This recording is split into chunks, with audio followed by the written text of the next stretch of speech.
कजिया आरंभ होला। बांटी कहला मु मनीषंकर सबुठारु उपकारी मते दैनंदिन व्यवहार रे गाधैबा ठारू झाड़ा करवा इत्यादि रे व्यवहार करथंती। यह शुणी गिलास कहला तो ठारू मु बेसी उपकारी मते पिला माने बेसी भल पाती सब समय व्यवहार करती पानी पीवा सरबत पीवा इत्यादि व्यवहार करती।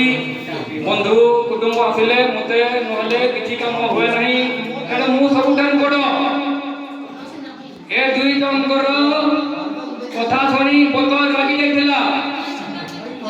ए कहला मु सबुठार बेसी बड़ आपन दुई जन माने बाल्टी आ गिलास आपन तो घर भीतर रही थांती किंतु मु मनीष जोठी जाए मु मत सेठी जाई पारि थाई। एमिति की अयोध्या प्रयागराज इत्यादि को जाई करी मु लोगों को पानी जोगाई थी। एमिति की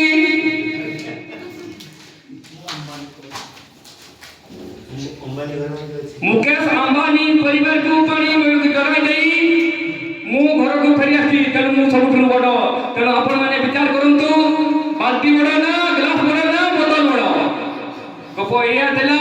वर्तमान ताक भीतर तुलना हो किए ओजनदार किए भारी आ क्या माप बेसी किए बेसी पानी धरे से भीतर आमे पिला को चित्र माध्यम रे बाल्टी ग्लास आ बोतल रखी करी सुटाई दबा जे समस्त उपकारी से भीतर भी जने थिवो सेटा किए एवं किए बेसी पानी धरे एवं किए मनुष्यर सब उपकार लगे इत्यादि परे